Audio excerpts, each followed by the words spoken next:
कि शिक्षा को व्यापार बनाने बैठे हैं, शिक्षा को व्यापार बनाने बैठे हैं, कलमों को तलवार बनाने बैठे हैं। अरे तारीफ करूं मैं क्या उन नेताओं की, ये निर्दोषों को मक्कार बनाने बैठे हैं। नमस्कार दोस्तों, मैं हूं राघवेंद्र। स्वागत है आप सभी का इन खबर पे। इलाहाबाद विश्वविद्यालय नाम आपने सुना ही होगा, लेकिन छात्र राजनीति के लिए आपने सुना होगा कि बड़े बड़े राजनीतिक यहाँ से उठकर गए, लेकिन यहाँ के छात्र, इनके अंदर बहुत सारे कलाकार हैं, इनके अंदर बहुत सारे ज्ञानवर्धक चीज़ें हैं, व्यंग्यात्मक तरीके से ये सरकार पे वार करना भी जानते हैं। कुछ छात्र यहाँ पे मिले हैं, उन्हीं से हम जानेंगे कि उनके अंदर क्या वो क्षमता है, वो अपनी कलाकारी भी दिखाएंगे। बताइए, आप क्या करती हैं? मैं इलाहाबाद विश्वविद्यालय से ग्रेजुएशन कर रही हूँ, मेरा सेकेंड ईयर है। और मैं कुछ कविताएं भी लिखती हूँ, शायरी भी लिखती हूँ, कोशिश कर रही हूँ। बिल्कुल, सुनाइए जरा। हाँ, मैंने 4 लाइन लिखा है कि दुनिया को ज़रूरत किस चीज़ की है, हमारे भारत को चाहिए क्या। तो वही 4 पंक्तियाँ मैंने लिखा है। दुनिया को नई स्वर्णिम प्रभा चाहिए, दुनिया को नई स्वर्णिम प्रभा चाहिए, नया शोध नया आविष्कार फिर चाहिए। दुनिया को नई स्वर्णिम प्रभा चाहिए, नया शोध नया आविष्कार फिर चाहिए। वीरता के प्रांगण में पद्मिनी का स्वाभिमान फिर चाहिए, वीरता के प्रांगण में पद्मिनी का स्वाभिमान फिर चाहिए। देश के लिए हो समर्पित विवेकानंद सी पहचान फिर चाहिए, देश के लिए हो समर्पित विवेकानंद सी पहचान फिर चाहिए। राष्ट्र हित का गौरव जागे, राष्ट्र हित का गौरव जागे, भगत सा देशभक्ति भाव फिर चाहिए।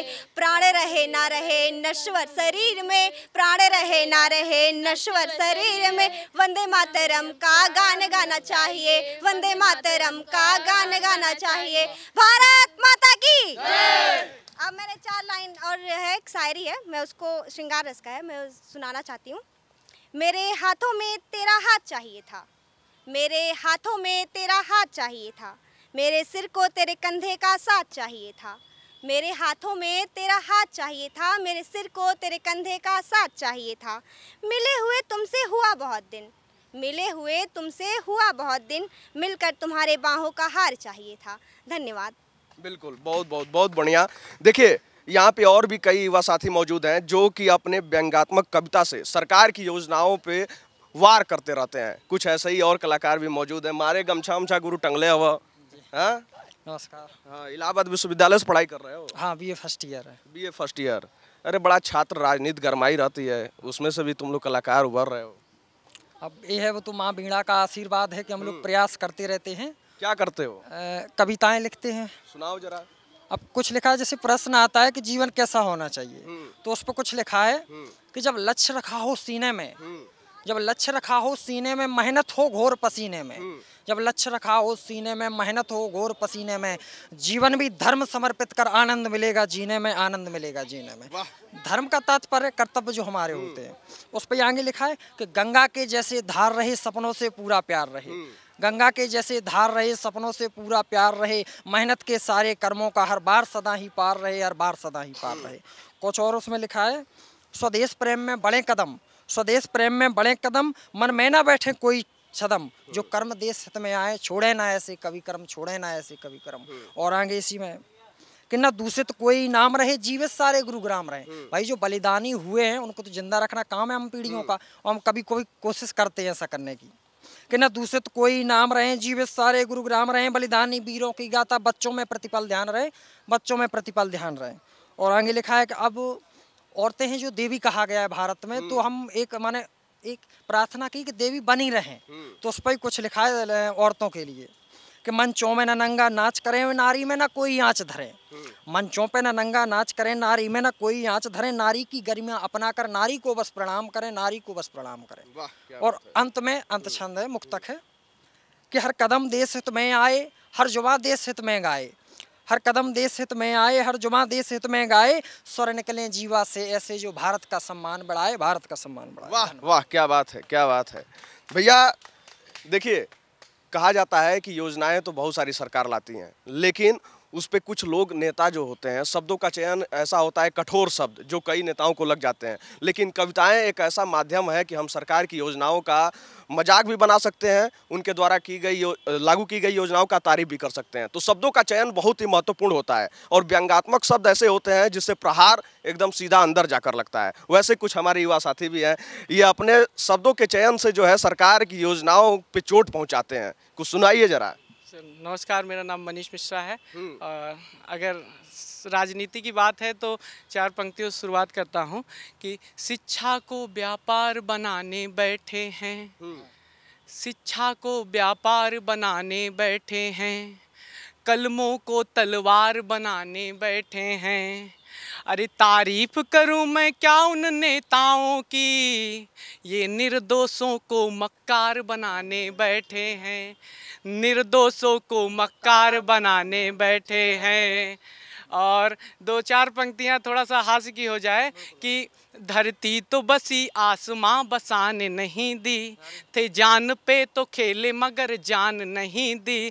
उसने कहा कि तुम तो मेरे प्यार में गिरे, हमने कहा ये प्यार है सरकार नहीं जी। क्या बात है, क्या बात है।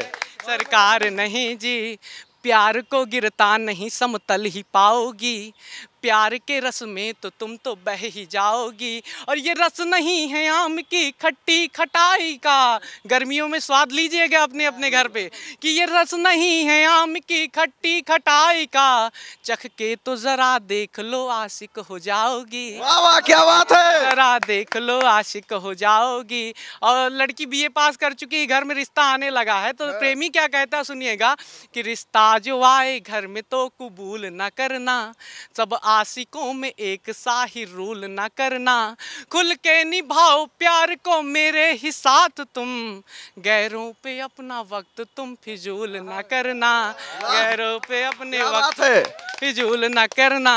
और लड़की कहीं बैठी होगी तो सोच रही होगी कि बीच सरेआम उगा रहा है हमको, लेकिन मन की बात नहीं समझ पाई। तो सुनिएगा कि मन की जो बात जान लो मन में बताऊंगा, प्यार को न अपने सरे आम गाऊंगा, ये रिश्ता तेरा मेरा बड़ा खुफिया रहे, न जांच इसमें सीबीआई की कराऊंगा, जांच इसमें सीबीआई की कराऊंगा। और गर्मियों में 4 पंक्तियां पापा की परियों के लिए, उसके बाद समाप्त करूंगा। पापा की परी पे तो होगा ही, लेकिन बीए पास की बात की हो, कहीं बीए पास रिश्ता लेके तो नहीं जाना है? हाँ, बीए पास रिश्ता लेके जाना है, लेकिन उसका कहीं और हो रहा है। आई हो मैया, ये देखिए भैया, ये तो बड़ा गलत हो रहा है इसके साथ। देखिए अभी हम बेरोजगार हैं, बेरोजगार एक बड़ा ये सब भी वायरल हो रहा है कि भैया वो जो है इस समय उसके 2 बच्चे हो गए, हम साला जो है ग्रेजुएशन किए, पीजी किए, टेट दिए, सुपर टेट की तैयारी में ही रह गए। हाँ, तो उसके ऊपर है। 4 पंक्तियों में आ जाऊंगा, टेट और बीएड सब पे आऊंगा कि तुम पापा की परी हो तो मैं माँ की आंख का तारा हूँ, तुम नदी जहाँ से निकल रही मैं वो ऊंचा फव्वारा हूँ, और तुम गलियों की चौपाटी हो तो मैं ऊंचा चौबारा हूँ, तुम एक मौसमी लड़की हो मैं लड़का सदा बहारा हूँ, तुम एक मौसमी लड़की हो मैं लड़का सदा बहारा हूँ, तुम दिवाली की रौनक हो तो मैं आकाश का तारा हूँ, तुम उलझी हुई पहेली सी मैं अलंकार सा प्यारा हूँ, और तुम भक्त अगर कान्हा की हो तो मैं शंभु दीवाना हूँ, तुम सबसे मतलब साध रही मैं अपनों से बेगाना हूँ, सबसे मतलब साध रही मैं अपनों से बेगाना हूँ। कहीं ना कहीं ये सही बात है कि हमको वो पापा को मम्मी को फ़ोन किए हुए 2-2 महीने हो जाते हैं। तो उसके आगे सुनिएगा बीएड वाली जो बात की है कि तुम 2-2 घर की चाबी हो, सर तवज्जो दीजिएगा, कि तुम 2-2 घर की चाबी हो मैं एक ही घर का ताला हूँ, तुम जिद्दी घर में पली बड़ी मैं घर को समझने वाला हूँ, और तुम जिद्दी घर में पली बड़ी मैं घर को समझने वाला हूँ, और तुम अंग्रेजी कल्चर सीख रही मैं संस्कार परवारा हूँ, तुम शादी कर कर चली गई मैं इंतजार में कुंवारा हूँ, क्या बात है, गई मैं इंतजार में कुंवारा हूँ। और इस साहित्य का, इस माँ हिंदी का सबसे छोटा पुत्र होने के नाते मैं ये कहना चाहूँगा कि हमारा हिंदी साहित्य अभी ख़त्म नहीं हुआ, कि शब्द ख़त्म हो जाएंगे पर बात अभी भी बाकी है। दिन ढलने को आया है पर रात अभी भी बाकी है। ये साहित्य सनातन, ये हमारा कभी ख़त्म नहीं होगा। जब तक इस देह में प्राण है हम करेंगे, उसके बाद हमारे बच्चे करेंगे, और निरंतर ये साहित्य का ज्ञान, ये माँ हिंदी का विस्तार हर जगह चलता रहेगा। इसी तरह गीत और संगीत हमारे भाई, हमारे इलाहाबाद के प्रेमी गाते रहेंगे। इसीलिए हमारा प्रयागराज, हमारा ये पूरा यूपी, ये साहित्य के नाम से ही जाना जाता है। ये देवों की भूमि है, ये मतलब ये अर्पण की भूमि है, ये तर्पण की भूमि है। बिल्कुल सही बात है। देखो मिश्रा जी, सब विस्तार तो होता रहेगा, लेकिन पहली कविता जो तुमने सुनाई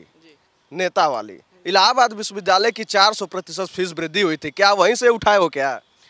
कहीं ना कहीं हम बच्चों को अगर हमारे नेतृत्व से पूछा जाए तो बहुत गलत हुआ है, क्योंकि हम आते हैं इलाहाबाद में एक सपना लेकर, और उन सपनों को साकार करने में कहीं ना कहीं रुकावट पैदा हुई है। ये 400% जो फीस वृद्धि हुई है, तो कहीं ना कहीं बच्चों का एक रुझान जो था यूनिवर्सिटी का, वो हट गया है।